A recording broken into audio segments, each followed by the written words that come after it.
critical. All right, I'd like to call over the regular meeting of City Council of the City of Perry, February 6th, 2023, 6:15. Roll call, please. Wines. Here. Marshall. Here. White. Here. Coffee. Here. Brown. Here. Williams. Here. Bond. Here. Goldiron. Here. Stroller. Here. I do declare a quorum. The invocation tonight will be by Gloria. Let us pray.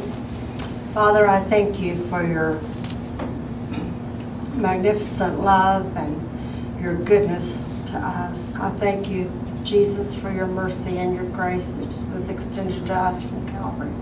I thank you, Holy Spirit, for leading and guiding us and living within us to help us to make decisions that are great for our community.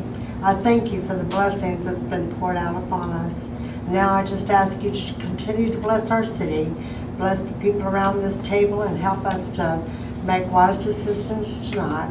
We ask these things in Jesus' name. Amen. Thank you, Gloria. Item 1 is the consent agenda. There's several items there for approval.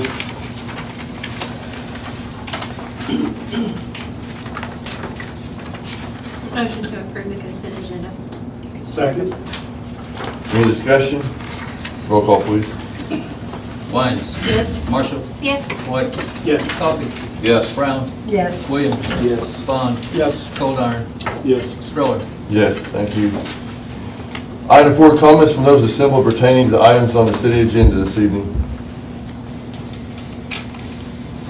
Are we waiting until 8? We hear all this? Yes. Okay. Item 5, proclamation, combination, and report required by the governing body. Item 6, city manager's remarks. Thank you, Your Honor. Matthew, give us a update on the drinking water state revolving fund project, please. Yes, sir. The project is moving along fairly well. We had one hiccup where the line was broken, but that was resolved fairly quickly.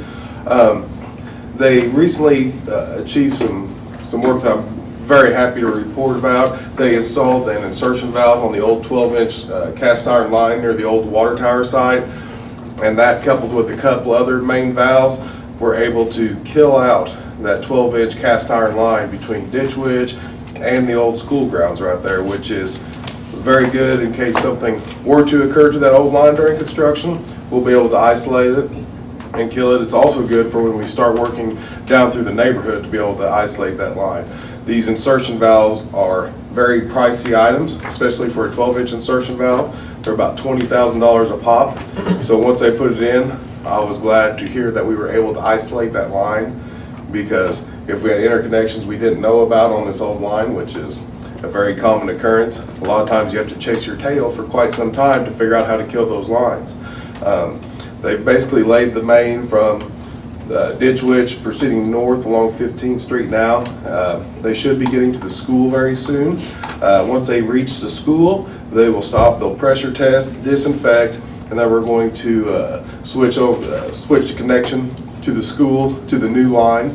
So that will kind of protect them from any further disruptions of service throughout construction, because they'll be being fed from the west through the new section of Main. And then we start getting into the residential areas, so that'll be fun. But they're moving along very nicely, and the contractor's doing a very good job, so I'm happy with where we are right now. Very good. Thank you, Matthew. How long will that switch over to the school take? Will we do that when they're not there, or was it just something? We're going to one valve, shut one valve? We're going to do that outside of school hours, so either late in the day or on the weekend. We're Okay. going to do it so there's not disruption of service to the school. All right, thank you. Over the weekend, we became aware that our mailing firm that we use to mail out our utility bills, had placed in a different envelope for return of the bills in some place in Michigan, some city that I cannot pronounce. So today, utility billing supervisor Autumn Jardot contacted the company that mails out our bills. The company attributes that to a new employee that was in training, picked up the wrong envelopes. She's also called her counterpart in Michigan to alert her. So they're working together to see who got whose bills and stuff like that. And the company is also working good with us. We've been using this company since 2011, and this is the first hiccup that we've had. So a pretty good track record as far as that's concerned. I want to say thanks and a big shout out to Exchange Bank. The new pickleball court has been painted, and also the basketball court has a fresh coat of paint as well. So Century Park is back open for business. Council, also in front of you is the final report for the Targeted Opportunities Program, which we received a $24,000 grant from the Department of Commerce to assess the site. That's across from Sooners Corner. It's 131.5 acres that the city has owned for quite a bit. It's a lot of reading. Some of it does repeat, and every time it repeats, though, it digs a little deeper into the narrative. So I bring your attention to one of the sections that's called Site Readiness Roadmap. I apologize for not marking this ahead of time. And then there's also a site overview. Site overview is at the very beginning. And then the Site Readiness Roadmap talks about what's technical that needs to be done and also what the cost is. And I do like their system because if it's, for cost, they give dollar signs, and so if it's more dollar signs, it's more costly. If there's more T's for technical, it's more involved. So what we're probably going to do here shortly is to start picking up, the low-hanging fruit, if you will. A lot of work went into this. A lot of folks had a hand in this. A lot of folks that are in this audience today participated, and we really thank you and all the stakeholders that were invited to be part of this. So, we have challenges in this site, but it's something that we should not be discouraged about as far as the development. So, any questions right now? Do we have any plan if somebody uses that wrong envelope on accident, if they don't catch it? What we're gonna do? We're gonna let the mail come in a little bit at a time as far as the Michigan is concerned. And then probably after a week, they will send that to us, or the mailing company will pay them to mail. There's just some logistics we have to work out, but we don't want to get too excited right now. So, Let's see what we're dealing with. We're dealing with a couple of envelopes, we're dealing with a whole bunch. so in the interim, will we forego penalties or cutoffs or anything like that? I mean, are we planning for that, or how are we? We have not talked about that yet. We want to get a little bit closer to the date that the bills are due, and then we'll talk about that. Yeah. We want to make certain that everybody feels that what they paid went to the city of Perry. Well, we don't want the bill to show up 2 weeks late because they Absolutely. get sent somewhere else, and it's not the customer's fault. And we'll call them if we know that there's some folks that usually are regular payers and pay on time. We'll make certain that we call them, and we kind of do that already anyway. Thank you, Council. Any questions for Larry? Item 7, receive quarterly reports from Main Street of Perry. Laura? So since I've been here last time, Main Street has done a lot. I don't know if everybody follows our Facebook page, our social media, or gets our email updates, but we had a great Christmas. We had 4 big events around the Christmas time. We did the Christmas parade. We held a sip and shop with the Lions Club Pet Parade, and we had 2 big days of snow tubing. We received a grant back in June that was able to help us put funding into some events in downtown, and we are very grateful for that because it really was awesome. So our first event on December 1st, we had 6 igloos that we set up, which everybody probably saw downtown. They were purchased and had to be assembled piece by piece like adult Legos is what we decided they were like. And it took quite a few of us, and we had a lot of volunteers.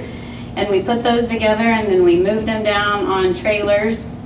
We filled those on the parade night with local vendors, Santa Claus in a few of them, and also on our parade night we had The Bridge, which was a local band played, the Elementary Melody Makers, which is the little music program at the elementary school, and we had quite a few parade entries, and we felt like that was a big success.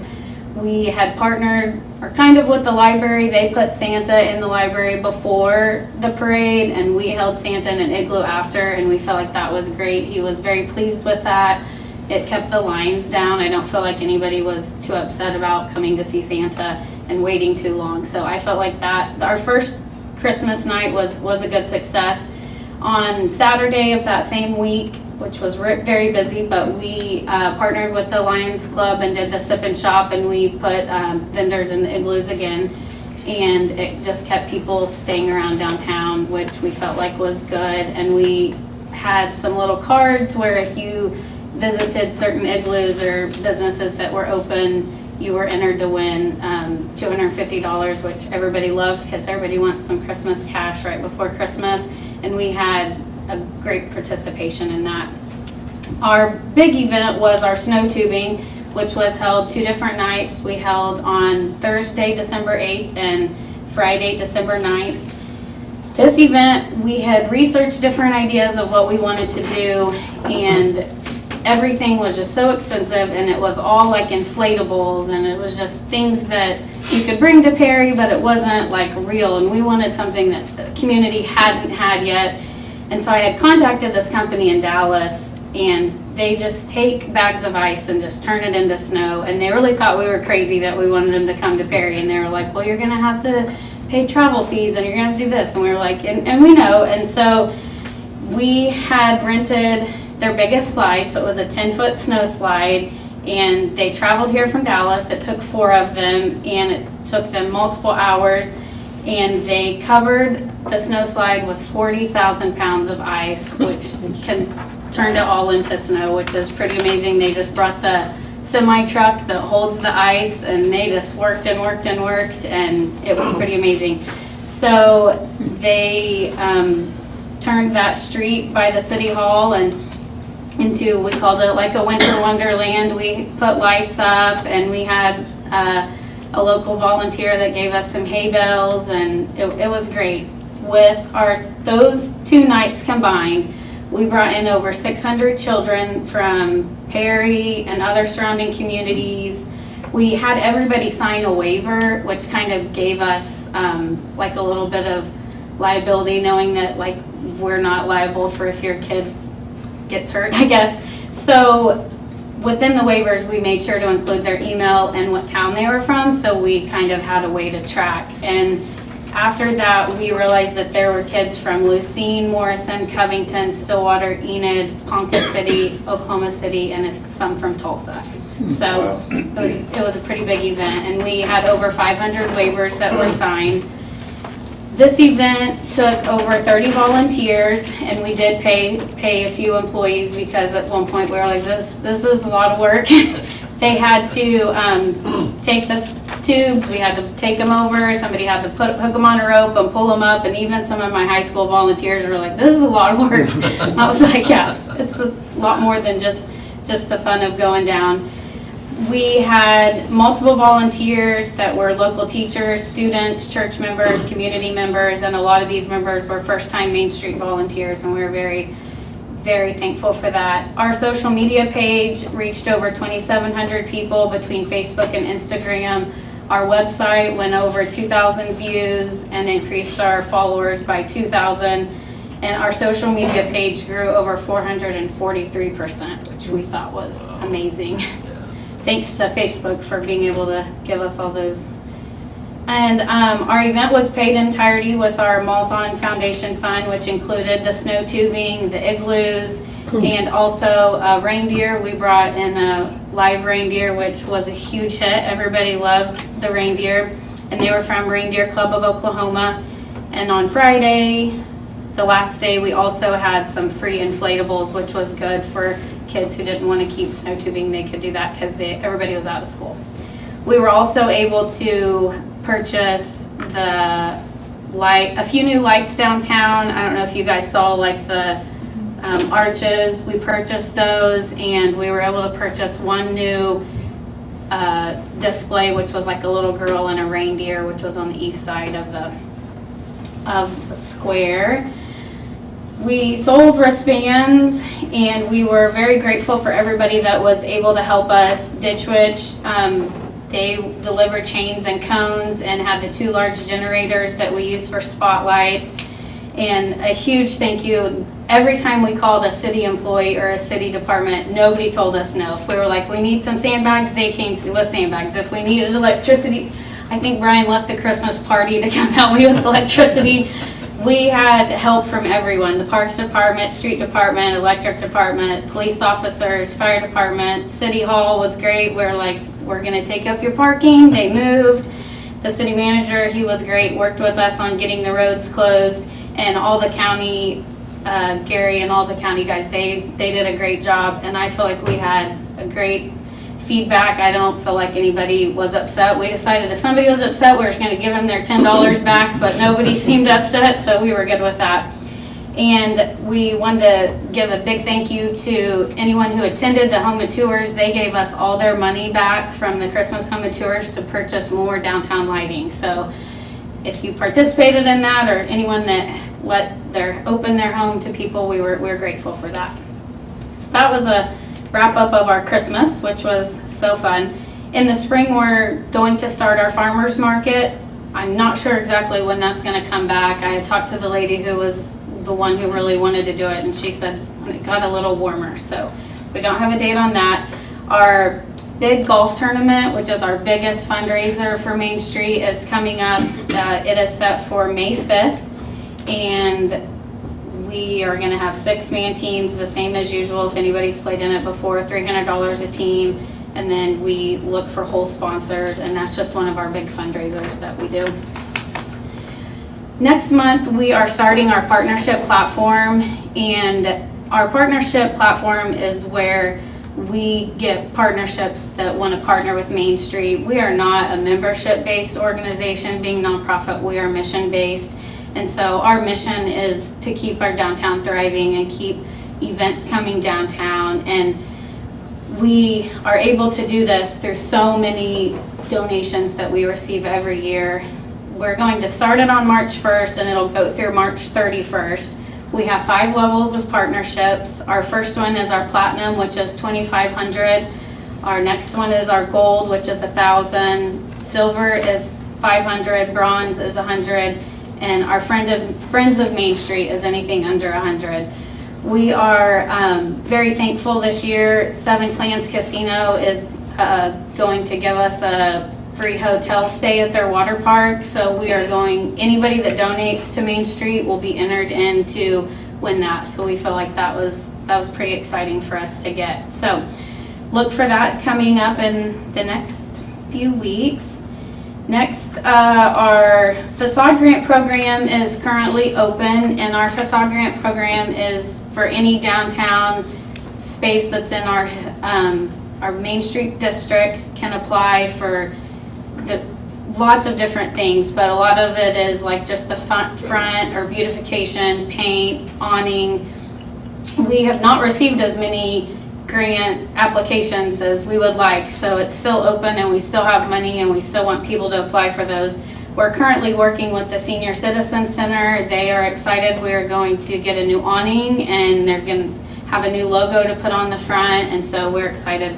We're excited for that, and we're hopeful that maybe in the next month when our partnership platform kicks off, we can get more applications for that. I attended a Main Street Directors Conference back in November, and there was a big section on grant writing and different things, lots of good information. The best part I felt like was we went to Newkirk and one afternoon, and Newkirk has they don't have a square just like ours, but it's similar, but they have started this new app in their downtown called Time Frame Tours. So if you have time later, you should look it up, timeframetours.com.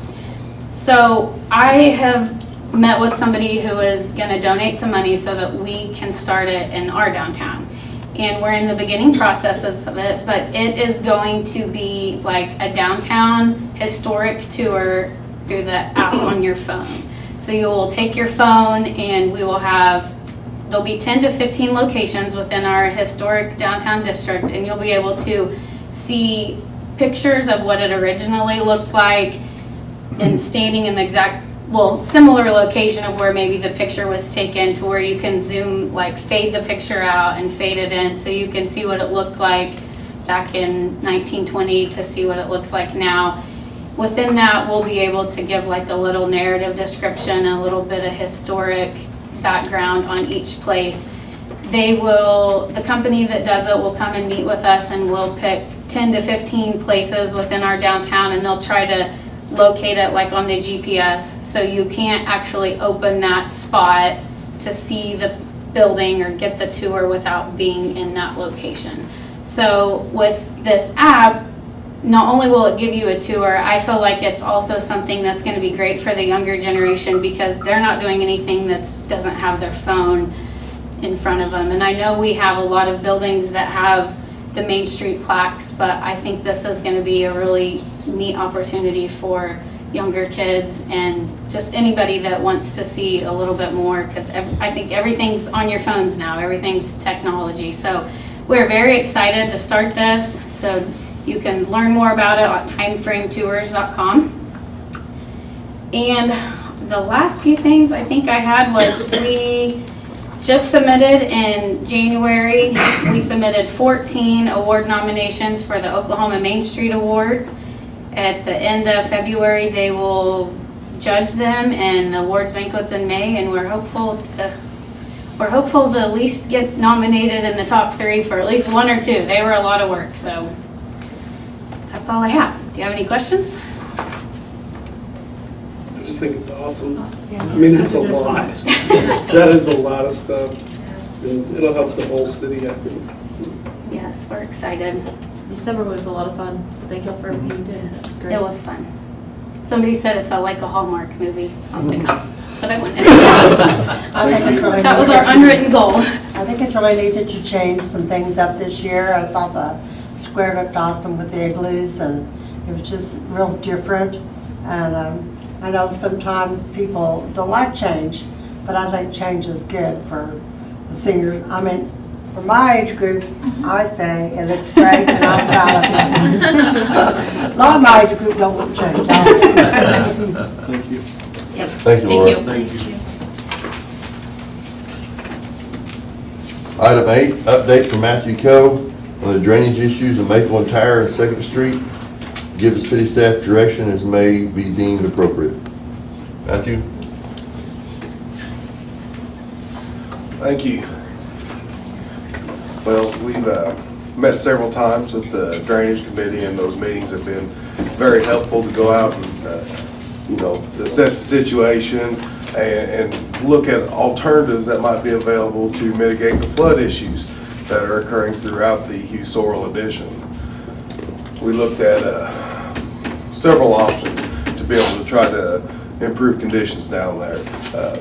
One of the options we looked at after driving through there was the potential of diverting water from the alleyway along 2nd Street between Maple and Tower by turning the water directly east down Tower Avenue. So we gathered some survey data, shot driveways, just to see if that was a feasible alternative to be able to turn that water that way and reduce the drainage area that was going to the alleyway by about 75 to 80%, and possibly avoid having to do a costly storm sewer project with installation of pipes. We looked at it, we would need to lower that intersection by about 2 feet to be able to turn that water that way. And that was going to result with some driveway issues. It was also going to put a couple other properties at risk for flooding that didn't have, that were not at it would increase the likelihood that we could damage additional property. So we would be transferring one problem onto another. That option is still a viable option, but it needs to be done with some storm sewer improvements too. It shortens the flow path, it reduces the load going to the alleyway, and removes the stormwater from a lot of homes there. So that's not an idea that we totally want to walk away from. It just needs to be refined to make sure that we have driveways that are in an acceptable condition, and we're not increasing flood risk to additional properties. Another option we looked at was trying to take care of the drainage down at the bottom of the hill. Down there at the bottom of the hill, all the water flows down to the bottom of the hill, and it takes a long time to leave because there's not much of a ditch leaving right there at the Maple and Tire intersection. It's about a 2 or 3 foot wide little ditch that everything has to funnel down through. So when the water goes down there, it accumulates, builds up, flood depths increase, and then it leaves slowly. We were looking at the possibility of acquiring 10 lots to the north there, right along the tracks, and constructing a drainage channel to help drain the bottom of the hill faster and let that flood water get out of there a little bit quicker and take it down to the railroad tracks. There's quite a bit of available drop right there, and that is something that could be done and provide some immediate relief. That doesn't have a 7-figure sticker associated with that option. And I'm recommending that we do this. I'm recommending we do this in a phased approach to take care of the problems in the addition, but incrementally as we're able to obtain funding to be able to tackle something. So the first phase would be to start downstream, start from the railroad tracks, construct a channel up there, which is going to provide immediate relief to the homes down there at the bottom of the hill. The next phase would be to go up and construct drainage improvements to be able to reduce the load on the alley and Maple Street through installation of some storm sewer that will go down and tie into the channel that we're going to construct as part of phase 1. So we're starting downhill, we're working our way back up the hill to reduce the load, reduce the flood load on some of these properties in this addition. The third phase would involve basically branching off this main storm sewer throughout the neighborhood, paving improvements throughout the entire neighborhood. I was also visiting with the street superintendent earlier today, and we talked about, well, what are some temporary mitigation measures that we could do to provide some relief to a particular property that seems to be absorbing the brunt of, most frequently flooded property in the corridor. And we were maybe kicking around the idea of maybe constructing some berms or a wall or something just to keep the floodwaters from reaching the house and still being able to go around the property and down the hill. Now, this doesn't solve everything, but this at least takes care of one area for a small cost. I mean, we're going to have a lot of dirt when we cut the channel, so we could obviously take some of that dirt up. If a temporary easement was great to construct something, we have to do something on the driveway too to keep the floodwater from coming in the driveway. So you have to do something there. But if an easement is granted, that's something that can be done just for temporary relief while we're waiting for additional improvements to be made up into the neighborhood. Because in phase 1, constructing the channel, acquiring the lots, that's going to have the smallest price tag. When we go in, we start doing drainage structures, start ripping up pavement, having to reconstruct pavement, and putting storm sewer pipe in the ground. Those projects cost a little more, but in the meantime, maybe some relief could be provided until the full plan can come in, and that gives us time to keep moving, talking with FEMA when they come to town, because they're still doing their basin-wide studies, and potentially seek out hazard mitigation relief, because it's more than one structure that that is being affected by this flooding issue through there. So, that's the deal, is to get a project that has a value that is less than the property's effective, and that looks attractive to FEMA. FEMA doesn't want to fund a project that appears to cost more than the structures that we're protecting. If you do a $2 million project to save $1 million worth of homes, they're like, buy the homes. Don't do that. But if you have a $1 million project that saves $2 million worth of homes, then they're like, okay, and it's going to save those homes a repeated amount of time. They look at this as a risk assessment with a cost-benefit analysis, and they only like to fund projects that make economic sense. So maybe we can approach them on that, but in the meantime, we can get some immediate relief through acquiring those lots down there, constructing that channel to at least drain the bottom of the hill and helping some of those structures that are down along that curve along Maple, near the base of Tower and Maple intersection. And then maybe going up here and trying to do something to help the one property that just floods almost very frequently. So that is kind of the recommendation that I have and that the committee has worked towards and we've kicked around. So I'm open to questions, comments. The immediate retaining wall berm thing, that was kind of new. That wasn't necessarily, that's new development today. But I assume that's something we could do in-house. What is it going to take to figure out, I guess, that portion, because that's all new, I guess. Speaking with the street superintendent, he felt like that was something that maybe he could tackle and take on, and the thing is, we're concerned about displacing flood volume, so we want to set this back a little bit. We want to build this berm on private property. We want to protect the structure without displacing so much flood waters that we flood the people across the road. And that way we can still provide a little bit of that where it was flowing across the front yard. We can still provide that as a flowage way to be able to carry that water around the curve, get away, so we're not creating a new condition, but obviously having a berm in your front yard isn't ideal either for a long-term solution, but it's better than getting flooded. And it's better to have that in place while we're trying to do a phased approach to be able to take care of the big picture. So that was just something that came about today when we were talking, when I was visiting with the city, and I like the idea. Like I said, I don't feel it's a permanent solution, but it's a pretty good temporary solution to buy some relief and avoid some damages to flooding. The driveway will be the issue. Well, you'd have to slope it up enough so when the water comes up, so you would have to basically have somewhat of a berm across the driveway, but you would just have to extend that as long as you can. But I think that's a So we would that's a have workable to tear out the solution. driveway and repave the driveway? Not necessarily. Not necessarily. You could do earth fill with a gravel material over the top for temporary, and then when we do another project, remove that. Like I said, it needs an easement if that's something that we want to look at. Any questions for Matt? Just a minute. I got a question.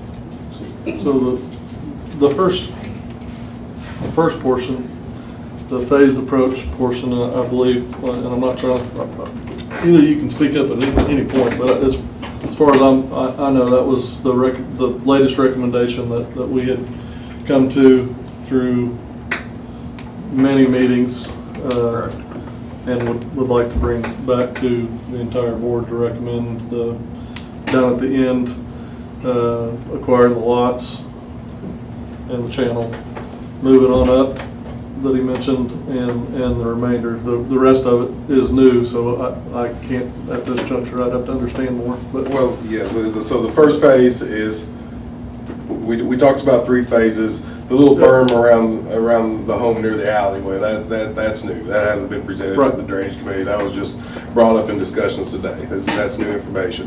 But phase 1, purchase the 10 lots, construct a channel from Maple and Tower intersection all the way to the railroad tracks.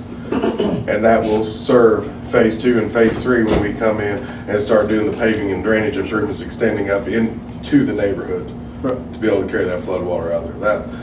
That was the phase pro. So phase 2 would be basically the most beneficial phase to the entire division. Phase 1 is great for everybody that's down at the bottom of the hill, but it doesn't do anybody up for people halfway up or up towards 2nd Street. That does no benefit. But the residences along Maple at the bottom there will benefit because that water is going to be let out of there quicker, and it's not going to sit there, pond, come up and cause flood depths to increase down there. It lets it out faster. And phase 1 is what we will tie into with our storm sewer when we come in and we start extending a storm sewer up to be able to catch some storm water at the Tower intersection, which is where 75% of the 15 acres that drains to the alleyway is gonna come right by that intersection. We can pick it up there, get some of it underground, and then reshape that intersection some to be able to carry that water down too. So now you can use a street, you can use storm sewer, and so you've really reduced the amount of load that's gonna make it down Second to the south and have to travel east along Maple. And you're gonna let that water get out there a lot quicker. The third phase is basically coming back around Maple, taking care of some of the paving that's damaged, and putting in a few more inlets along the bottom of the hill where it's gonna take longer for that water at the bottom of the hill to make it over there to where the outlet is. So it's a three-phase approach, each one building upon the previous one, but phase one is critical. If we don't do phase one, there's no point in even talking about phase two or phase three. So when you address these problems, you have to start downhill and work your way back up. The channel, you said it goes to the railroad tracks, or will it run parallel to the railroad tracks? Will it go under the railroad? There's a bridge just to the north, kind of near the softball complex. And there's a road immediately to the east there, and so there's a pretty good sized bridge there. So we would take it there, and then we need the lots. There's some utility easements, but they're not wide enough, and there's already AT&T and some other utilities in those easements. So having the lots makes it where we can go right through there, and it's going to have to be a fairly wide channel. We went and looked at that, Danette, and it naturally is going that direction, and there's also a small, very small channel near the tracks that runs that direction, right? There's a creek. Well, There's a creek. before the creek, so it all is, this would just take it and widen it and maybe make it a little bit deeper, right? And- That's right. We would go from having basically a 2 or 3 foot wide little ditch where it flows off the road right now to, we would do a concrete transition to a grass line channel that's going to have tremendous width, so that water is just going to just flow right out. Is there any of this that has to be approved by the railroad? No, because we're not going to do work within the railroad right away. We're going to cut it off there. Right before the bridge. Yes. Good. I don't really like you messing with their. So we would have to do some kind of cost estimates now, right? Well, it's, we need to see what we can buy the property for. Yeah, that's what I'm saying, we and need to then- figure out how much it's gonna cost us before, Well, it's just moving dirt. I mean. the whole project. Purchasing the lots. Yes, I mean, phase two, phase three, yes, phase one, I mean, let's Yeah. jump on that, and then phase two and phase three, develop cost estimates, have them ready for whenever FEMA comes, and what other, see what grants might be available It's a to, little more than just moving dirt, we gotta buy them lots. that's right, gotta buy So it's a little more lots. than just moving dirt. I think at this juncture, I think what we were tasked with was coming up with a plan Yeah. to recommend, and now council has to decide if this plan is feasible and if it's what we want to do, so. So that's what I was asking, Yeah, what would be involved in the cost? So it'd be dirt work, the cost of buying the lots, Yep, some surveying probably. yep. So that part, it wouldn't be near as cost effective as what the up the hill's gonna be. That's right, you're talking, $150,000 project compared to spending $1 million up on the side of the hill, Yeah. I mean, so this is, if we can get those lots, there's 10 lots, if we can get 3 or 4, there's $40,000 there. Yeah. And then, do we bid it out, or do we just go rent a bulldozer and a truck and just take care of that, because that's not a very Yeah. challenging dirt project, I mean, that's. All right, thank you, Matthew. We'll get some questions. Questions from the audience? Yeah, I was just wondering, Hang on, Debbie was up first. Oh, sorry. That house you're talking about doing all that stuff too, that's my house, right? Would be the one at the intersection at Maple and Second, is that where you live? The one with the orange sandbags, the one that floods all the The time? one right there on the The south one side? that has the dirt Yes, already there? yes, is that where you How live? much higher do you need my driveway? It already goes up. I have French drains now that I put in. What are you gonna do with that gravel that washes all down into my French drains? I mean, I just put $5,000 worth of French drains, time I got it done, all the way through my whole front yard. And the front porch. I mean, I love the idea of keeping the water, but I just done all that work too. And do you really think some more dirt is gonna help? If we can keep the water from getting to the house, yes, absolutely. I mean, the water's pulling up in front of your house and flowing across the Yes, yard it does. to the Puddles floor. right there. So I'm just looking for a temporary solution. So, Okay, well, that gravel can't do, or my drains wouldn't do any good, because then when it does come in other ways, because of the amount of water that really comes, it will plug it. But yeah, we could do anything that you want, as long as you guys fix it. I don't care what we do in the front of the house. I mean, that's not a permanent solution that I would want to see on somebody's property.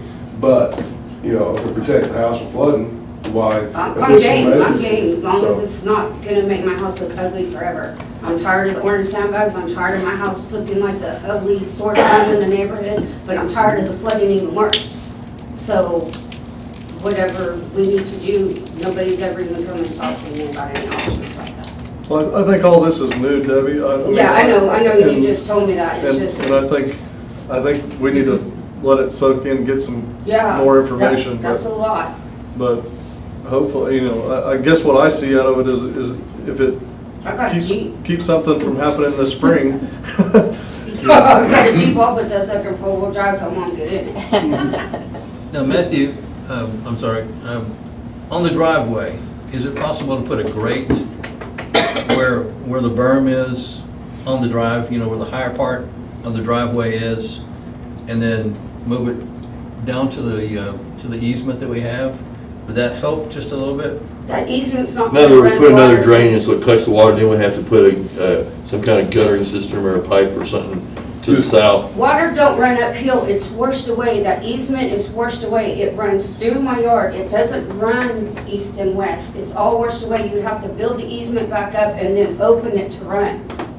That's why I've had to put the dirt against my fence, because the water doesn't run there, it's washed away. Well, what you have, if you build a berm through across the front yard, you're gonna have to raise the driveway up.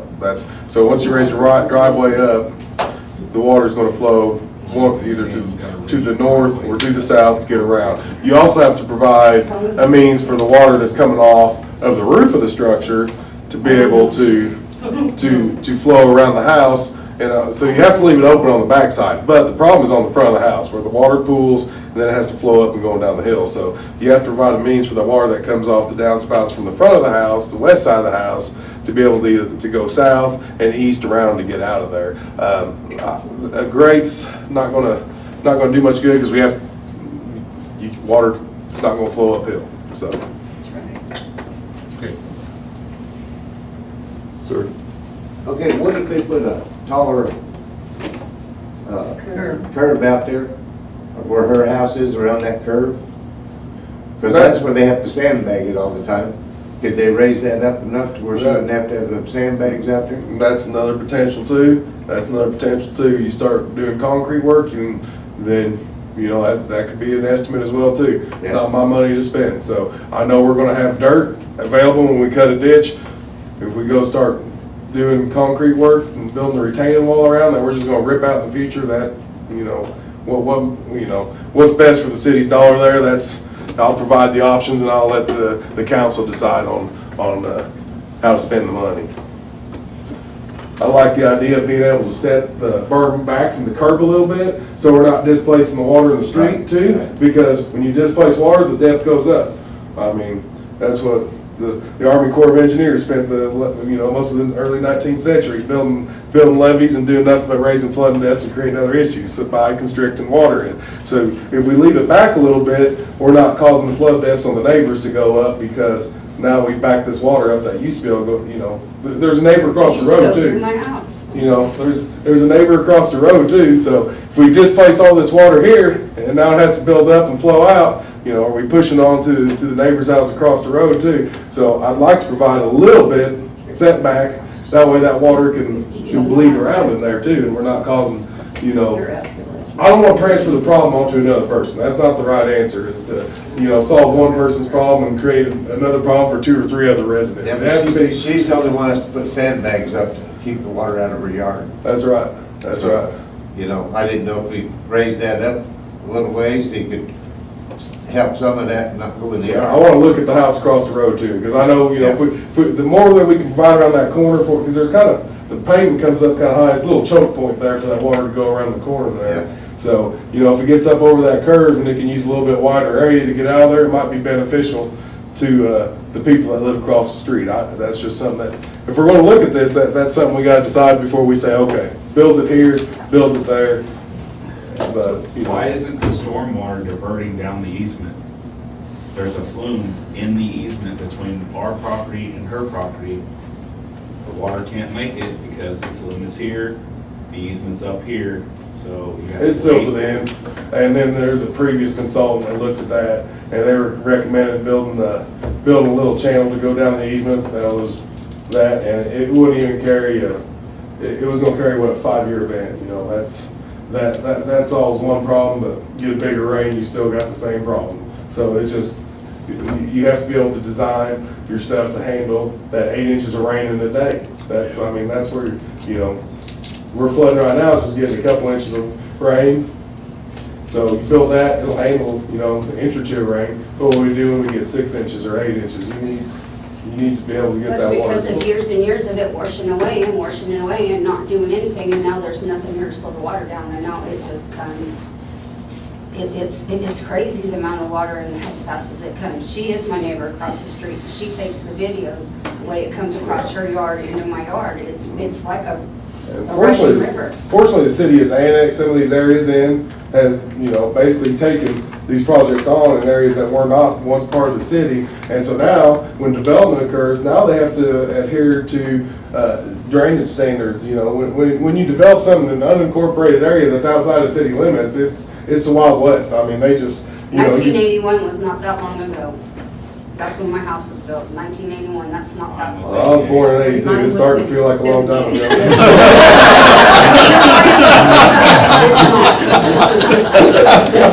I was graduating school, it's not that long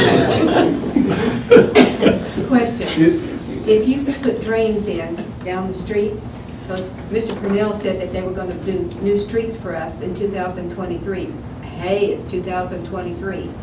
So if they put those new streets in, why can't they put drains for the water coming up? Not, yeah, I know how you're gonna handle it down, but why can't you do some of the water as it comes down? That's what we're talking about doing, is doing this channel is gonna allow us a means to be able to take the storm drains out somewhere. Because right now, if we were to run a storm drain, we'll have to run it all the way to the railroad tracks. Because there's only 4 foot of drop between the railroad tracks and here. So now if we cut a channel, now we've got a lower piece of ground that when I run a pipe down, I'm gonna be able to daylight it much sooner to let it discharge into an open channel. So that's why doing this channel first is the first step. The next step is to do the storm drain and the storm sewer to tie into it going up the hill. And we're gonna rip up the paving, putting the storm sewer in. So you do new pavement right there when you do that. And we need it on Maple for that 200 block, yes. You know, And Terrence, to add, and I don't, this wasn't my realization, but along the lines of that easement, the realization came that we were spending a whole lot of money moving utilities and things like that doesn't provide a value to any of you guys, where if we can incorporate the drainage in with a pavement project and new streets and things like that, it provides much more value to everybody in the neighborhood. That's So, what I was thinking. yeah. so that was, Because when it rains, it's like a swap through my backyard, which I'm above her, my neighbor, and so on, and then Yeah, I felt like during a it's big a lot of event, water. I felt like during a big event, that would have just let more water onto those properties down there along that alleyway. It would have made the problem worse for the downstream people to open that up now at this point. I mean, the street is a portion of the storm sewer. That's what the curb and gutter is for, is to help start carrying some of this water away. So, I mean. There's so many people over there that don't even know what's coming when the rain's coming because they're new, Right. that they've just moved in the last 2, 3, 4 years, they don't even know. Yeah, and I still encourage people to talk to their insurance agent and see about purchasing flood insurance just for an We additional. all have went to our insurance agents and got quotes and brought them in. It's outrageous, we cannot afford it. Right. It's through FEMA and it's too expensive. $2,000 deductibles for inside and out, do farmers right here, Steve Womack. And they want $10,000 from my company just to be able to put in an application in for flood insurance. So- And then it's $4,000 to $8,000 a year after that. Yeah. Now, I'm on Social Security. Mhm. I'm like her over there. I know what it's like. Yeah. And my house has been there for 45 years.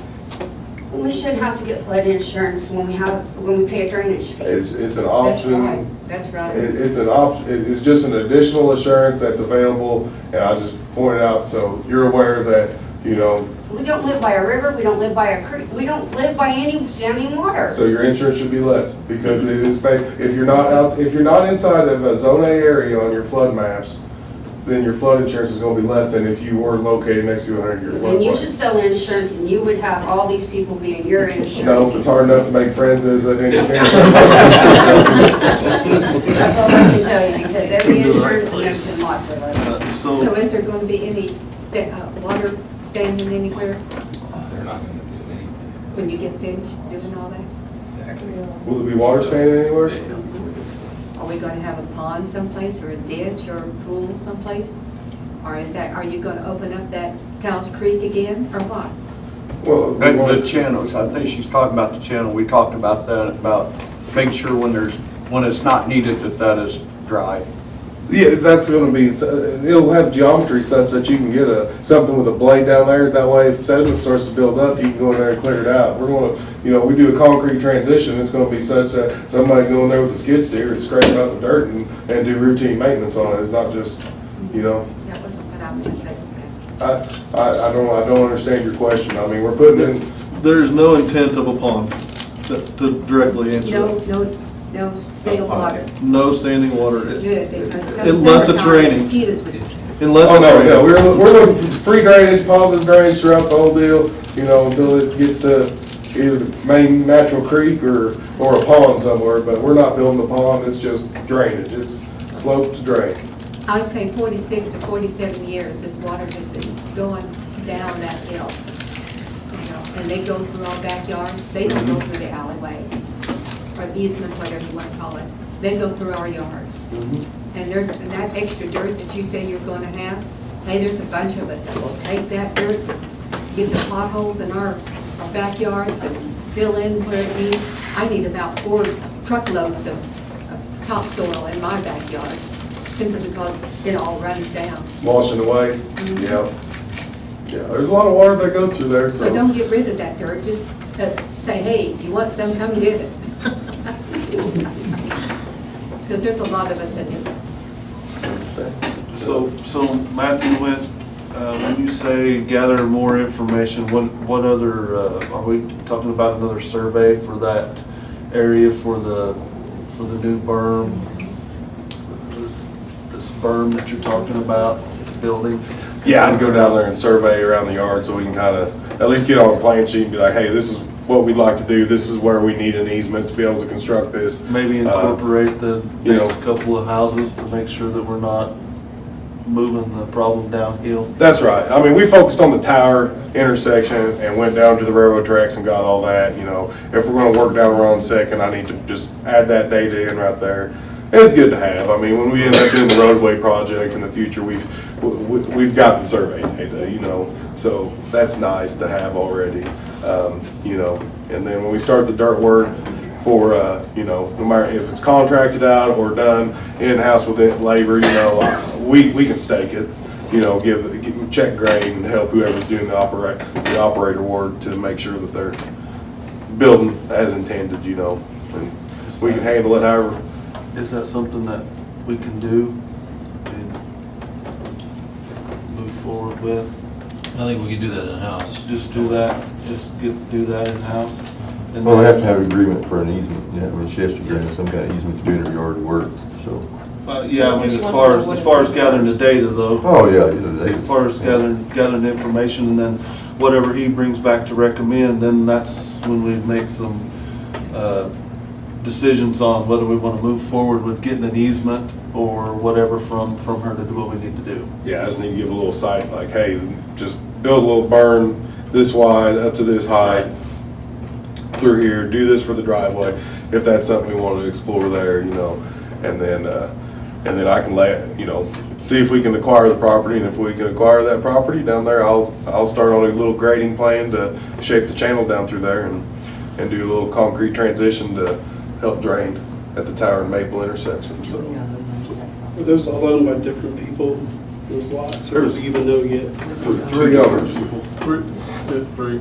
Carl owners. Yeah, three. There's one lot on both ends it's bookends.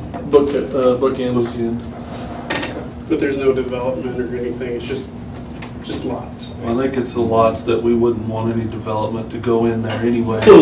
So it would be a good opportunity for the city to have those for drainage issues. I think there's some other things that is issues on the ball field side too, that it would help. That's a good thing, because, there's a lot of area back there that could ultimately be developed, and having this channel down here will provide a means to prevent water from being sent back to the problem area and take it down here to the drainage channel that we just built. So it'll be a nice addition for future developments, and these lots are nice lots to utilize for this purpose, because they are right next to the railroad tracks, and who wants to have a house right on the railroad track? That'd be the tougher lots to sell, I would say. All right, council, any more questions for Matt?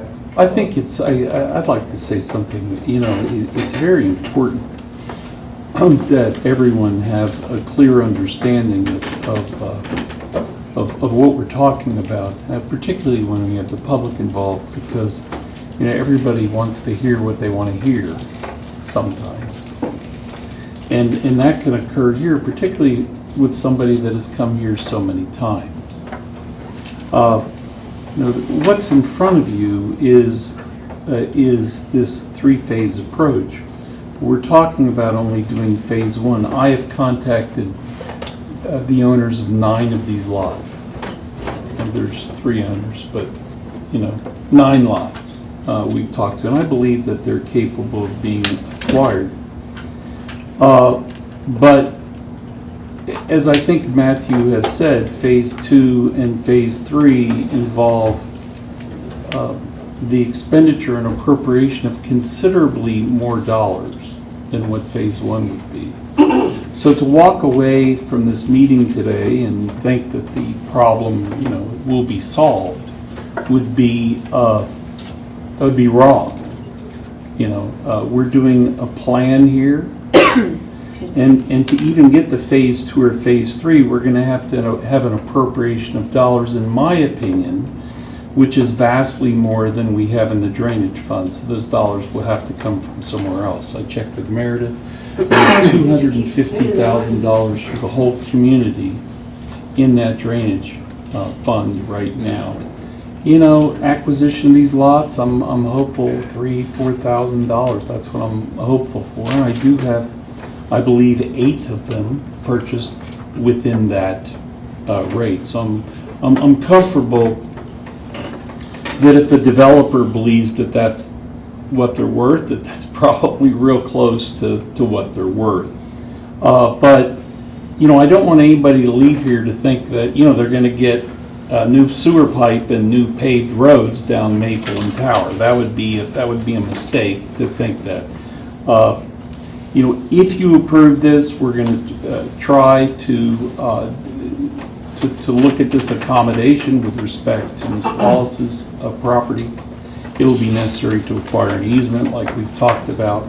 I think we should take into consideration the fact of concrete or something. I think that's, a smart idea, but that will all come back to the council. And then for us to move forward on phase 2 or phase 3, you would really need, plans and specifications. That's going to be a dollar figure for that engineering. And then we're going to need to find where those monies can come from, either from a possibility of a grant, a possibility of appropriation of dollars that we have, and then, considering, all the other needs in the community. I do want to point out to you the last 2 paragraphs in the background that I did, that the city is under no legal duty, different than a moral duty, because, we may feel that there's a moral duty, but there's no legal duty under these facts to make these public improvements. And in fact, if you do make these public improvements, and it causes damage to a third party by the improvements that you make, well, you in fact can be liable for those improvements. So it's going to be important, whatever we do, for it to be designed properly, to consider, third parties and what that effect can be. So I wanted to state that, at least in the proposal that's being made right now, that, it doesn't mean that there's new paved streets and new drainage. This is going to have to be phased in. It's going to be have to phased in with all the work, of the city within appropriate dollars. So, but what it will do is, if we do it, we will finally address the Miss Wallace's lot, the one lot that's being flooded, and then find a way to make this water escape so that we can, on a long-term basis, correct the drainage patterns in this area. Any questions? I think it's really sad that the one man that don't live in town has the most to say about something that doesn't even concern him. I know it's a law, but we pay a drainage fee, and we would have money in there because he's sat on this board for 34 years with all the other mayors that he's known about this drainage. And there would be money in there if you didn't spend so much money trying to figure different ways to fix it, cheaper ways, and keep spending money on survey after survey after survey, getting the exact same thing over and over again, that we have a major water problem over there. We would have more money in there to fix it and fix it right, instead of always blaming everybody else, blaming the people that have bought the houses, that live there. And just because I'm the only one that has come to the meetings over and over and haven't sold my house, I'm not the only one whose house is flooded. Just because the people that live behind me right now haven't went through a major flood, Janet Harper has. The people that got the Up to Cloud smoke shop here, house across from there, that flooded twice. That's why they sold it. So there's other homeowners over there that have sold the homes and moved. It's not just me. You guys are just blaming me because I'm the one that keeps coming and saying, my mom can't move, she's not healthy enough, and we don't have the money. So it's not just me, you call me out all the time. So you know what, you keep saying that you guys don't have to, but we pay a drainage fee. You built houses on a hill, water runs downhill, you did maintenance the easements, now all the drainage people have come out and told you we have a major water problem, and now you're sitting there going, we don't have to. Well, you know what, you're the city of Perry. Why don't you have to be responsible for your city? And you know what, our councilmen have went way over and above. You don't even live here, you get to go home every day. And I just think that was really rude for you to, it's just rude. It's just freaking rude. It's rude for me to point out to my client the moral and legal obligation. Well, that's fine, you keep Now, being your client. I allowed you to speak. I want to say one more thing. The dollars that have been in this drainage fund have been used for one major principal project. And that was for that major drainage that we had over in by the skate park. And then I believe we used the money for the major drainage. Did we use it for the major drainage deal that we did there at Stillwater? I mean, over at the skate park, that was the... That's what the majority of it. And that was like $250,000 or Was so. that the bridge on 15th? Yes, Yes. yes. Yes. And so now the dollars have accumulated back up in that fund. So it isn't like, and I do want to point out that for many, many years, I recommended to the city that you do create this drainage fee, okay? And for many, many years, the city council told me that we didn't have drainage problems in Perry, which was funny to me because, Perry sat in a bowl, okay? It took a number of years to get that drainage fee passed. Each budget year, I would bring that back up. And the drainage fee that we have, and I do want to point this out, is a very simple fee. It says that every property owner pays this fee. Most fees are based on how much water you put off. So it's the size of your lot and or the size of your pavement and or the size of your roof line. And so if you have a bigger house or a bigger roof line or more concrete, you would pay a larger fee. In addition to that, there are many cities that have drainage fees where they place the impact fees on developers. So that before you can get a permit to do a development, you have to pay like real money in drainage improvement fees. That gets placed in a fund like this money and is used to fix things. That is unless you make them directly, put in ponds and the like. So our drainage fee was made very simple, quite frankly, so it could get passed. Okay, but we can look at that fee and talk about, amending it in a manner in which, the burden would be placed in a greater way on the people that create it, that have the larger roofs, that have the larger, and then also placing it on developers. Like, for instance, in another town, a development like Love's would have had a giant drainage fee that would have been placed in that. But, that's one of the things about Perry, that we don't have those exactions or those impact fees. And that's one of the reasons why when people look at this community, they say, wow, this is a lot easier than Stillwater. This is easier than Oklahoma City, because a lot of them have a whole series of impact fees. So, the drainage fee has been around maybe for 10 years, maybe for a few more years. It was proposed for a number of more years, and we have used those fees on one big project. Now we've saved up these dollars, and we don't have an appropriate project. So, we've been working on this one, and this one is, clearly, if you designate it as an appropriate project, it should be used for that purpose. And I don't live here. That's the truth. Yes, ma'am. I've been here 45 years.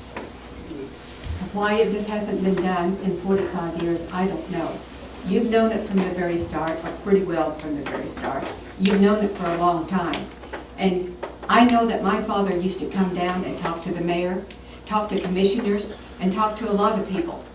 So you can't say that we haven't, in that neighborhood, brought it to your attention. If we did bring it to your attention, you must have just scratched it off somewhere along the line. Well, are you speaking to me directly? You're the one that was talking about nobody did this, nobody did that. No, I'm not saying anything about you. I understand you as neighbors. I'm just telling you that the city council didn't believe that there are drainage problems. No, That's we what didn't. I was talking about. No, we didn't know about it. It wasn't brought to the city council. There were problems. In the whole time I've been here, what we addressed was there were issues in Rose Terrace. And we addressed, and this is 37 years. There were issues in Rose Terrace that we fixed drainage problems, and that would have been 25 years ago. And then we adopted this drainage fee, and we have fixed this over here. We also fixed out by the clinic, out by the hospital. That was a giant thing, but I don't think we used those funds for that. We used other funds, and that's all the water from the northwest that flowed through there. There's a huge hole there that's north of of where the skate park is. So, no, the truth is the city hasn't allocated sufficient dollars to drainage. In the past, but we've been addressing dollars for sewage and for electric and for water and for those things that are public utilities. The only reason we can charge a drainage fee is we consider this a drainage utility. Okay? And that's why it's not a tax, it's a fee for a service, and we've got to put those dollars back into those drainage projects. But there's other ways that you could raise those fees, but every time you talk about doing that, you've got people with interest there. Once again, this isn't, no matter what people say, this is an easy place to develop. There aren't a whole series of impact fees that we charge. There just aren't. So. And let me say something to the residents of that neighborhood. In the past, okay, it was way before any of our time, the city of Perry would adopt that neighborhood into the corporate limits of the city, okay? And we have learned through the last couple of adoptions we've made that that's a really bad idea. So we're making changes also to better that situation. if there's a development that is made outside the city of Perry and you want that to be incorporated into the city limits at some point, you will build that neighborhood to our specs. Or we will not, hang on, we will not adopt that neighborhood into our city limits. So we are making improvements in that area, okay? So your neighborhood was built, and then they, not anyone around this table, adopted that neighborhood into the city limits. And there was nothing about that neighborhood that was built correctly. Right. But the neighborhood has been talking to people, and they do it all the time. I know because my dad did. He got tired of having to do his backyard just like Mr. Lovelace and Mr. Till and things like that. We've lived there. We know what it does. We know that water erosion. And you can't tell us that we didn't Well, talk to you all. I don't think Period, that, that I is. don't think that our council would have allowed this ad hoc committee to be in place if we didn't care about what your concerns were in your neighborhood. So we have tried to do the best that we can to come up with a plan to be able to address the issues in that neighborhood. Now, what has happened in the past 45 years, we can't do anything about. And we're not sure that we're going to be able to address anything for the next 25 or 40 years. But what we do know is we know what's going on. We have some ideas that we can do.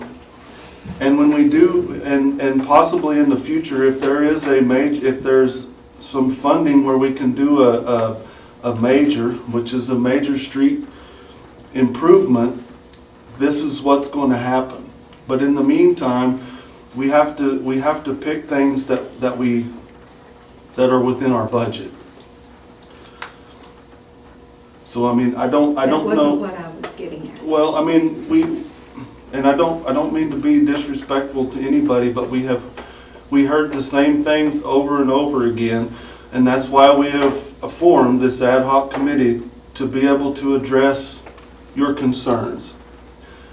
And I hope that is appreciated, and we're still moving forward with this. There's nobody being left behind at this point. I don't want to, I'm sorry, I may be speaking out of turn here, but I understand your frustration, but I can't jump in my time capsule and go back 45 years and fix your yard. I can't. All we can do is what we can do, and that's what we're doing. But you can acknowledge that we have tried. And yes, we appreciate the committee that we have. As a matter of fact, I even thanked Mr. Striller for considering that.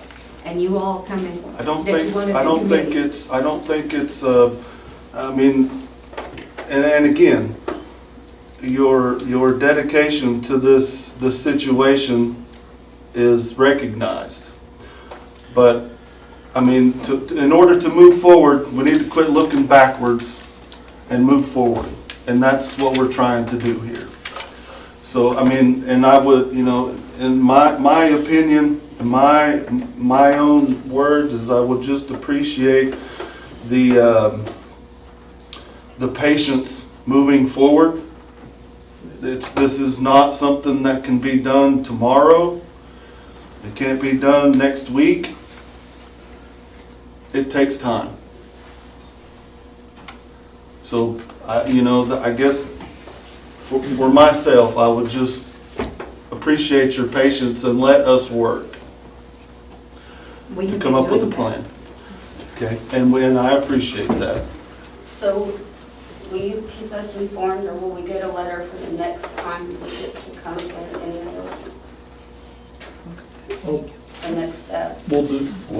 We will make sure that you Yes. have notification.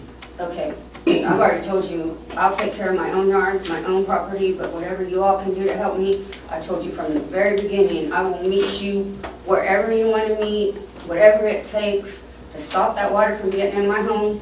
I've told everybody, I don't care, whatever we have to do. If I have to spend money, just tell me how much I have to spend, and I'll meet you there. Just let me know what it's gonna take when my house is not ready. I'm done, I'm ready to go. This is a lot. And I'm waiting for you guys, I believe you guys. You've never given me a reason not to. Matthew, thank you, sir.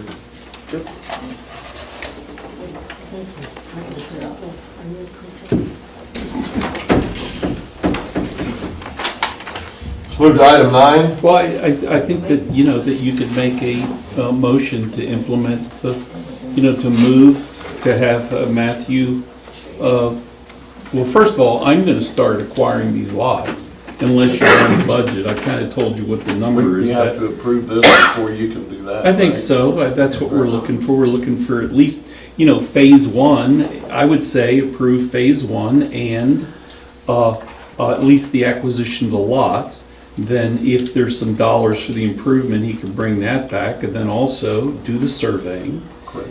Try to acquire the easement on Miss Wallace's property and then come back with what that plan looks like. And if we can get that done in 2 weeks, that piece of it, let's come back. As soon as we can get that done, let's come back and show that. But if you approve the phase one, I intend to start acquiring those lots, which I think is smart anyways. I think that for that whole neighborhood, we need to find a way for that water. So are we gonna pull that money out of the drainage fund then? Yes, Okay.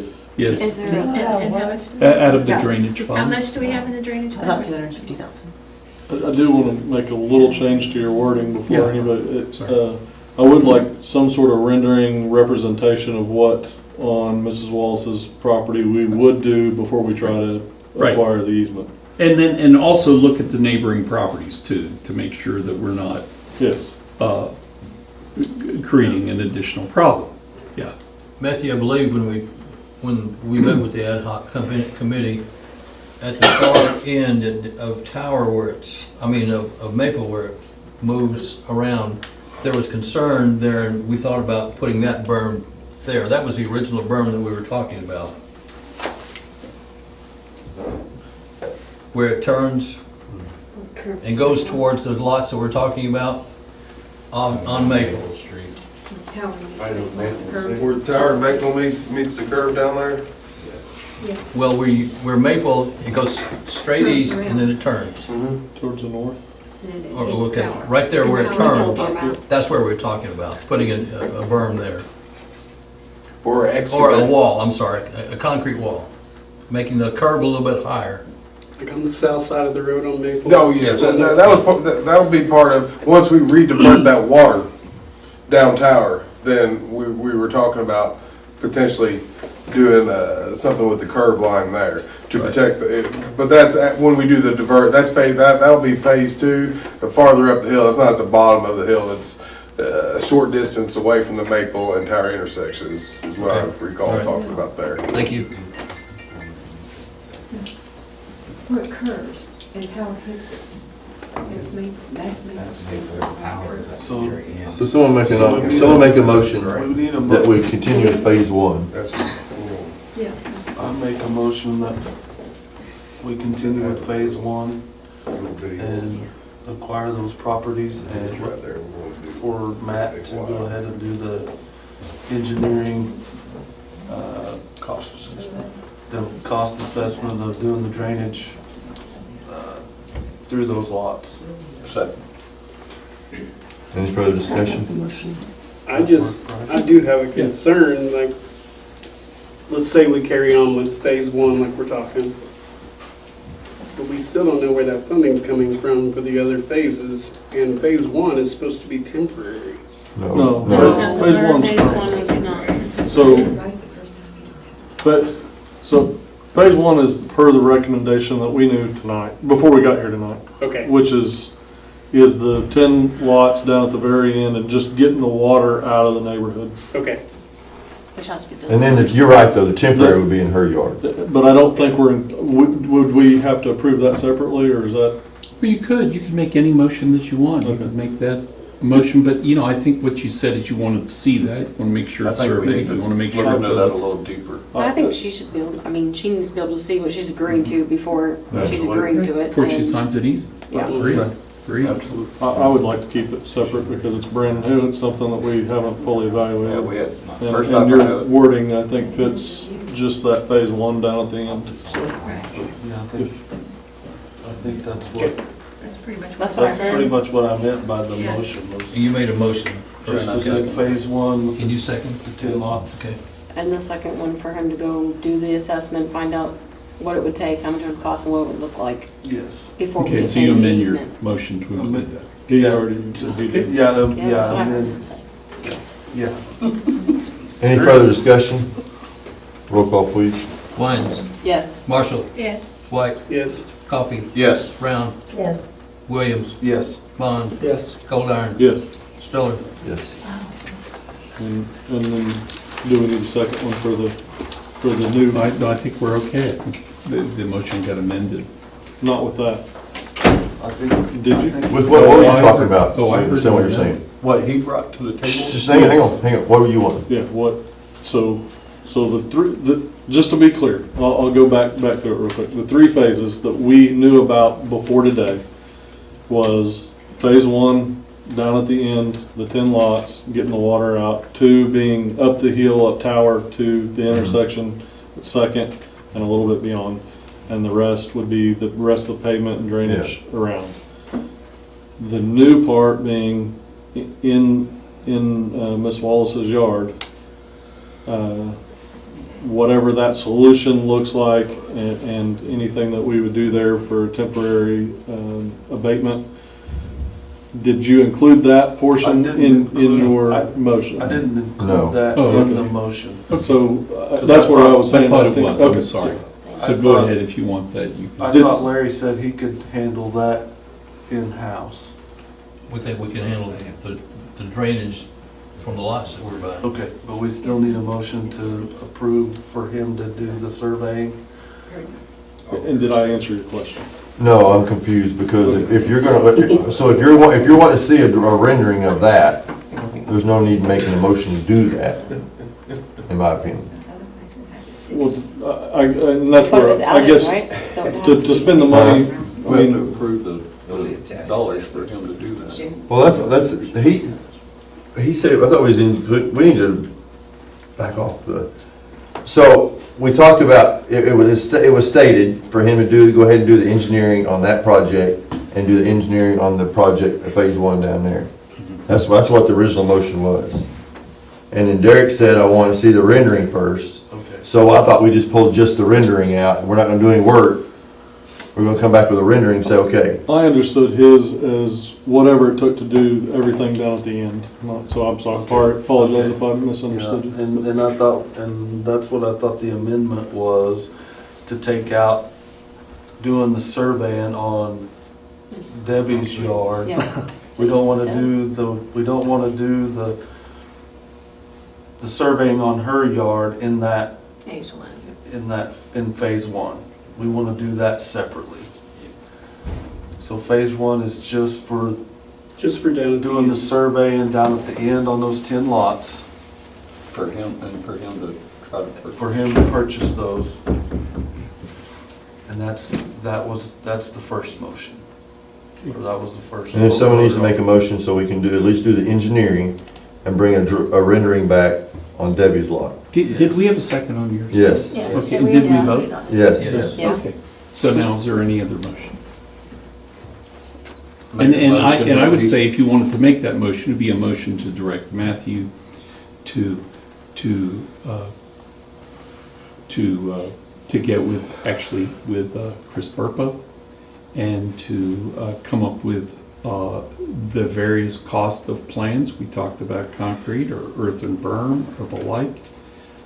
How much of an easement we would need, maybe tell us about an easement, look at other properties, what the effect are gonna be, so he's gonna survey, he's gonna do a little design, and he's gonna come back to you with a rendering, he's gonna come back to you with a few quotes on what it would be to do something to Miss Wallace's property and/or neighboring properties as a You should be right. immediate solution to the flooding problem, correct?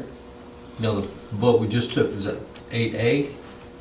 Yeah, I would say it's 8A, yeah. Okay, and then this one coming up is going to be 8B. Well, you can do it that way. Someone say a motion. Can I to can make a motion to Yeah. approve Just say what a Bryce just said? Yeah, exactly. May I amend it by a little bit that we provide proper communication to property owner? Yeah. Okay. That's it. I make that motion. Okay, need a second? Second. All right. Thank you. Roll call, please. Wines, Yes? Marshall, Yes. White, Yes. Coffee, Yes. Brown, Yes. Williams. Yes. Bond. Yes. Cold Iron. Yes. Stellar. Yes.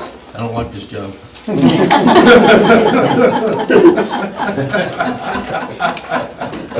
We'll move to 9 now? Sorry if I Feel good? confused that whole thing. Okay. That's good. Well, he did say and.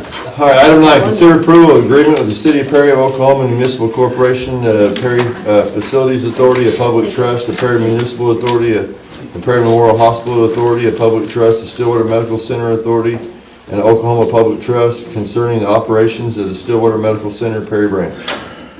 Sir? Well, today, the hospital board met and they approved this agreement. Luckily, we had a quorum there. They discussed all the issues that we have set out under background. There was also discussion about Blue Cross Blue Shield and the importance of getting that done. And in fact, the vote was 4-1. It appeared as though that one vote was very much in favor of getting something done. Although it was stated but not stated in any objection, and it just seemed like perhaps it was that. And I think everybody on the hospital board concurred. We have met in executive session a bunch of times on this contract. On January 24th, Stillwater Medical Center Authority unanimously approved of this. There's a few components to it, as you know, so a few conditions preceding. One is that this rural emergency hospital needs to be designated. Perry needs to be designated as one. To get that done, the Fed has already done that. There's legislation been introduced already to amend state law to provide for that. There's effort to get that approved as an emergency. There's also effort to get special rulings made that would allow that, so that as quickly as possible, this hospital could be redesignated as a rural emergency hospital. Just pause. Sorry, folks. I got a sticker.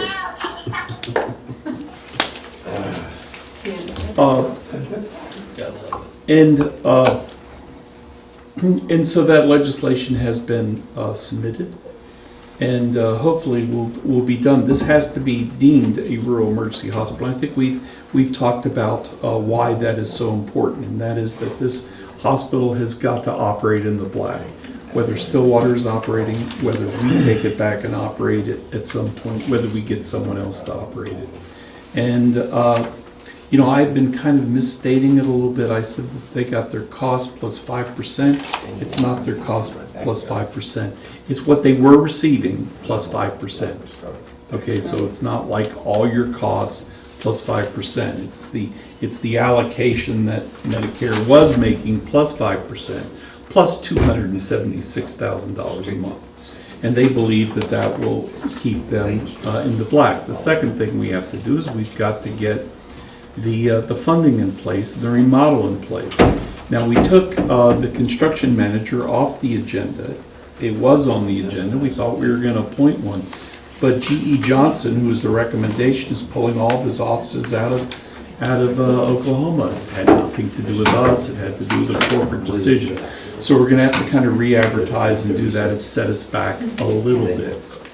And so that is going to happen. But we need to have a financing done, and we need to be able to move forward on this remodel. As you know, the sales tax no longer has to be used as a subsidy. It can be used to pay on the debt. And in addition, we're working with the Malzahn Family Affiliated Trust to come up with additional dollars. In addition, each week, we're working on this new market tax credit issue. Blackwell got one for several million dollars. And we have our application to MetaFund right now. If MetaFund gives it to us, it could be as much as $2.5 million.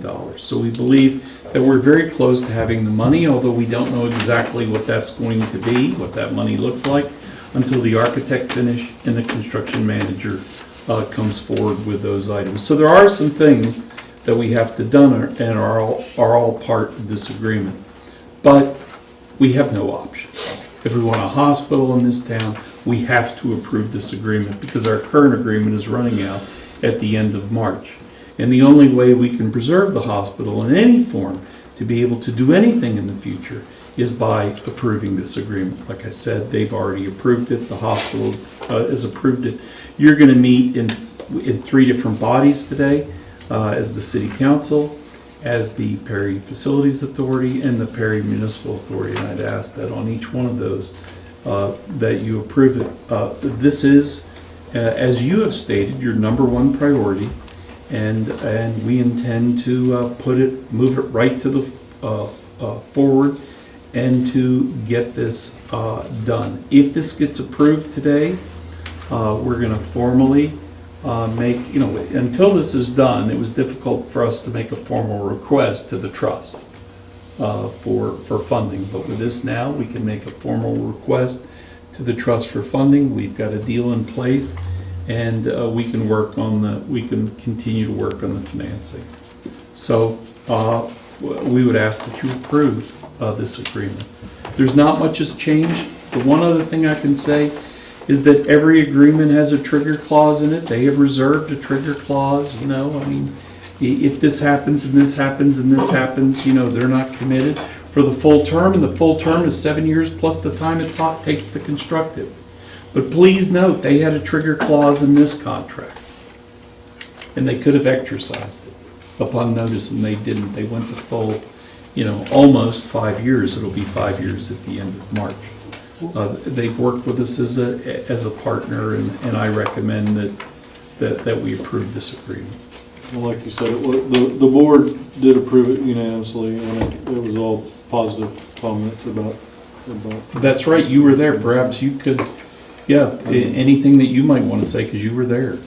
No, that was it. The majority. The only thing I had that just hit me is I'd ask.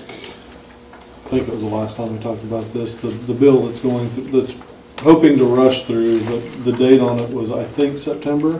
October is what it says, and they're trying to get a March date. They're trying to get a March date, but the June. Do we have anything in place if we hit June? Like, no, we got a problem. We're gonna have to amend this. We're gonna have to amend this agreement. Yeah. So, and did we try and move that just in case? Oh, we've talked about it, and everyone is pretty solid on the terms. But I truly believe that as long as they know that the REH designation is coming, we will have an agreement. Or they wouldn't have approved the agreement as it was. They're absolutely trying to work with us to keep our hospital intact.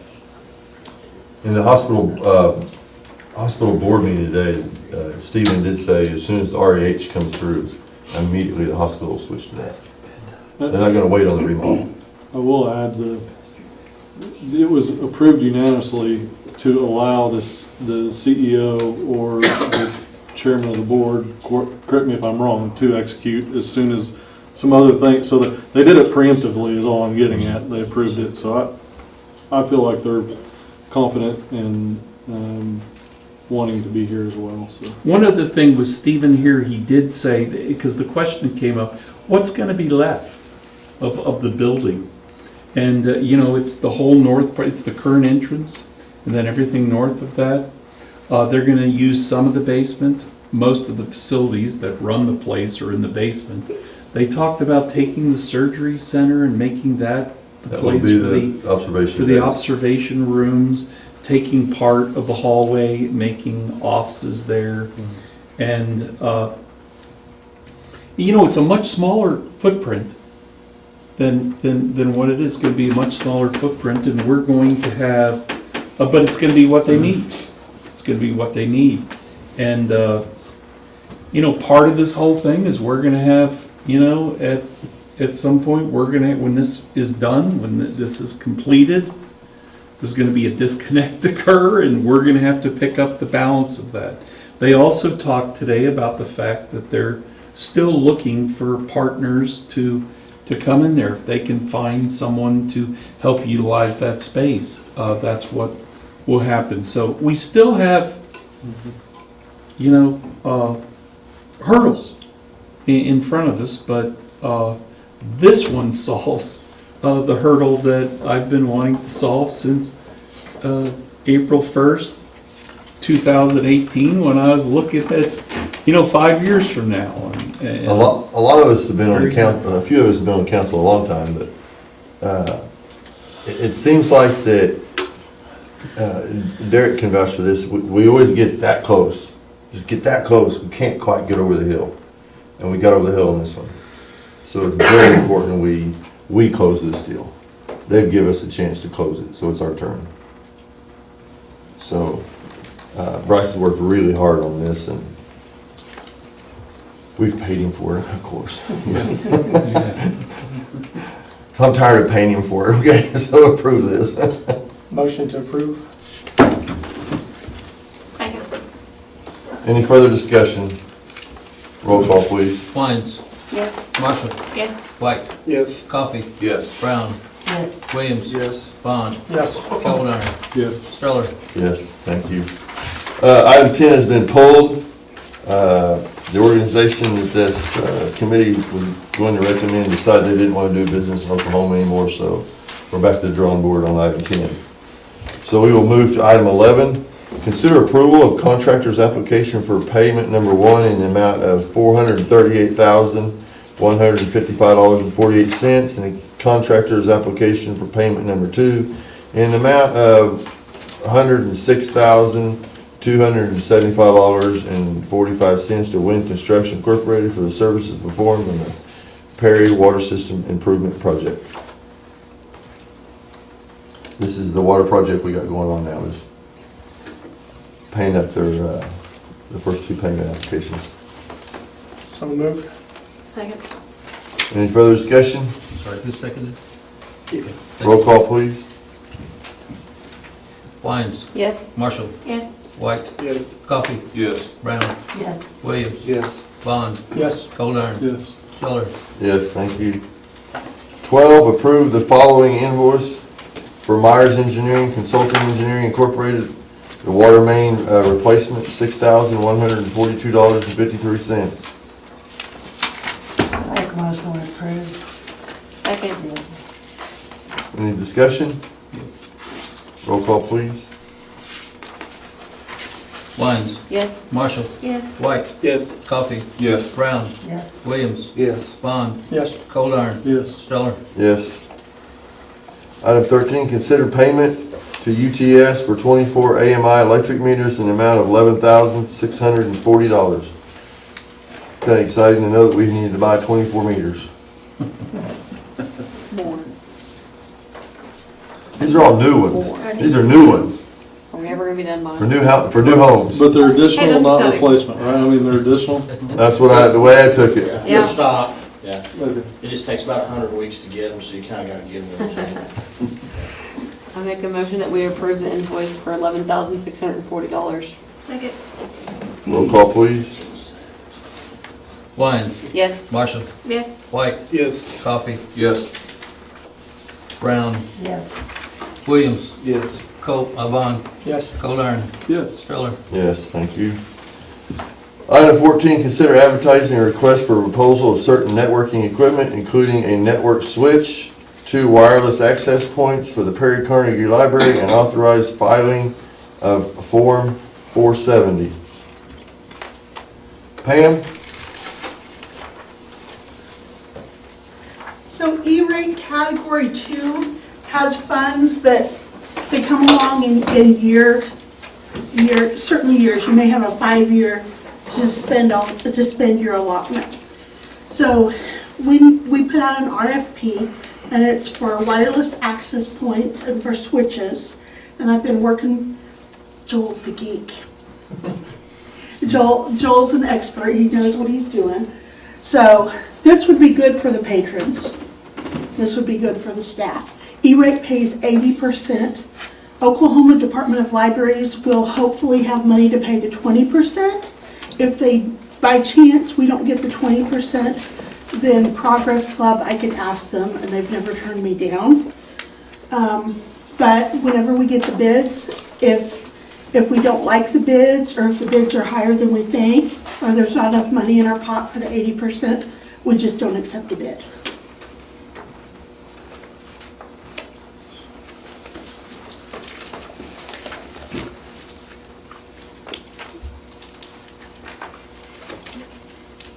And before we would accept a bid, we would come back and ask you all. Motion to authorize the RFP in file form 470. Second. Any further discussion? Roll call, please. Watkins? Yes? Marshall? Yes. White? Thank you. Yes. Coffee? Yes. Brown? Yes. Williams? Yes. Vaughn? Yes. Goldar? Yes. Feller? Yes, thank you. Item 15, consider approval for filing for a $600,000 CDBG grant to construct a main 10-inch water loop for the city's distribution system, not funded due to the budgetary restraints that will serve the entire city. Bryce? We had to drop off a piece of a replacement of water line project. We got a great contractor, Win Construction, but the total price was too costly. Now we have an opportunity to get probably half of what we dropped off paid for by the federal government, which we recommend. I have spoken to Russ about it. We need a 100% match on this if we're going to do it. And if we do it, correct me if I'm wrong, it implements about 100% of our replacement water line project? That's correct. We'd have those two 6-inch segments up toward the north part of town that we wouldn't have completed yet. But the main loop, what we set out to try to replace with this water project, this will take care of that. And this is the railroad tracks, the two crossings. And so it was a major piece of it, complicated piece. Permits are in place. We'll have to extend them, but other than that, the legwork is done. Plans and specs are done. Plans and specs are done. We've got a permit in hand. Permit's done. So that's 10 points right there on the CDBG We got stuff application. with the railroad. In fact, we've looked at the application. Marita has sent us the application. We've gone down there trying to point this thing up, and it points up very well. You're never guaranteed, okay? But we think this would have a really good chance of getting funded. And I don't know if I said it, Russ said that it would be his recommendation that we take the matching funds from ARPA. He actually is in favor of getting this project completed. I mean, we designated, let's see if we can get it completed. So this project, this grant gets funded. If you do this will come back on your agenda at the next meeting. There'll be a public hearing, there'll be the relocation resolution filed, all the things that we need together with a grant administration agreement with Marita and Park Hill. The ARPA funds, this is the pool of funds that is required to be spent on water. Not required to be spent because we passed a resolution which frees it up for any proper municipal purpose. Okay. But That was the original intent. But this Yes, was the you're- original yeah, intent. You're going and- all the way back when their money This is originally what came the out. Fed That's wanted exactly us what to they So we said. only have one pool now of ARPA money, and it's right, or Yes, there's one pool. We got two different deposits that went into that one pool. And both of those are free and clear to be spent on whatever you want. And how much is it? that was the next. How much is left in that ARPA? Let me pull that up real quick. We've talked about it several times. Tapping it, yeah. Give me. Talk amongst yourselves.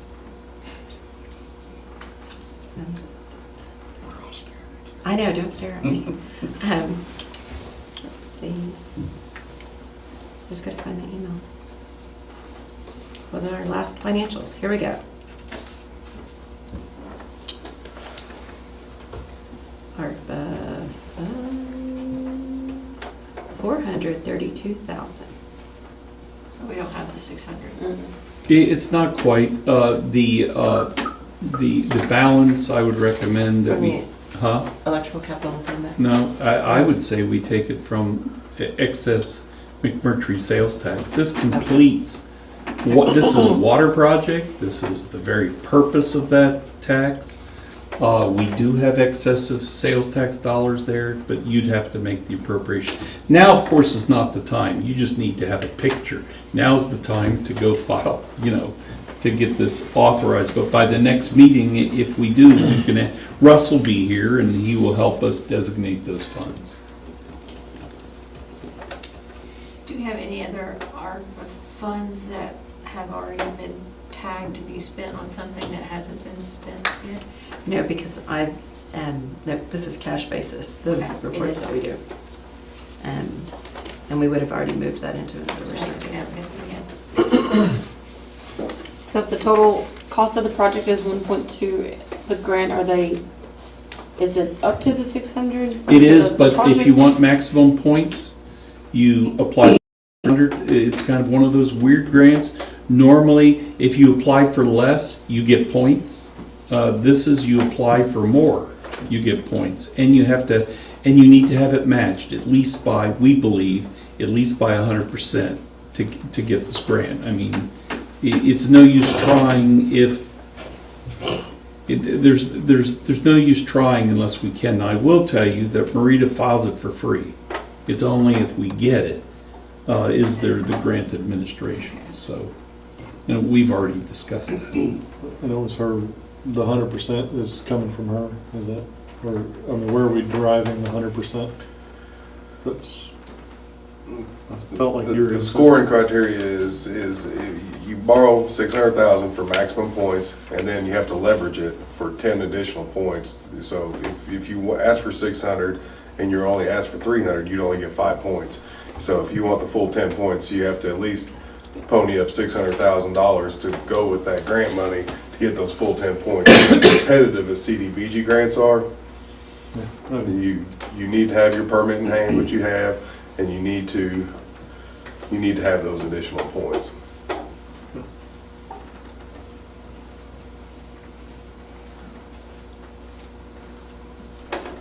It's free to us just to apply, right?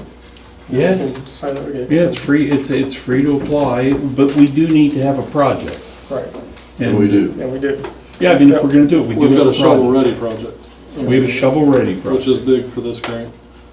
And we aren't actually allocating money until we get approved for the grant? That's correct, yes. I mean, we're gonna have to file the grant and say where the money is gonna come from. If we get the grant, you don't back up. Or you never get I mean, you're kind of marked off the list for a while, so, I mean. We've got this huge project going. This is this one little spot over here that Matthew said we really need to do. This is very critical. So it's if Vernon and Willie Sheets were here, they'd be jumping up and down. the 1960s, 1970s cast iron line that's underneath the railroad tracks. I mean, if it bursts, we have a Major problem. major problem. Motion to approve filing and proceed as outlined. Second. any further discussion?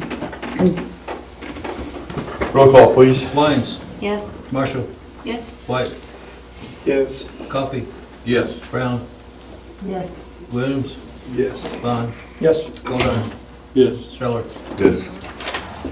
Item 16, any new business that needs to come before the council this evening?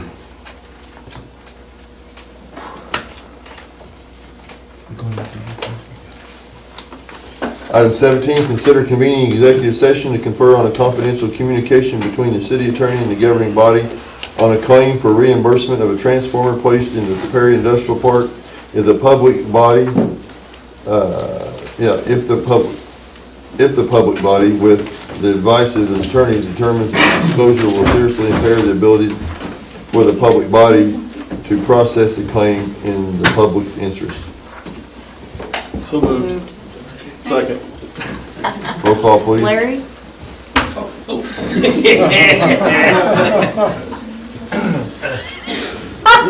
Roll call.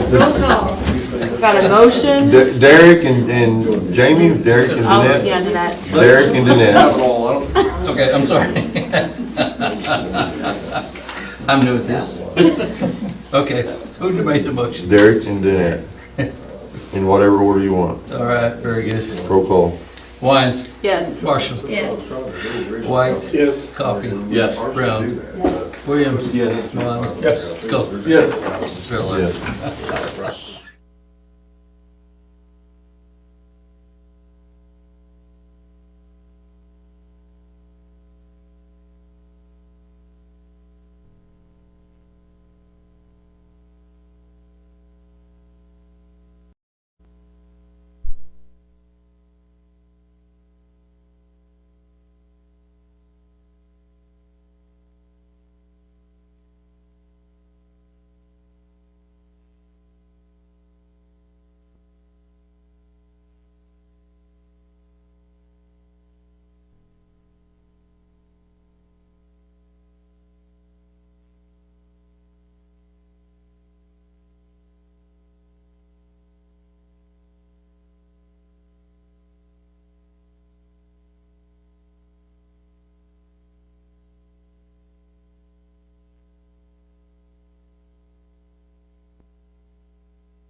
Item 18, motion to reconvene, please. So moved. Second.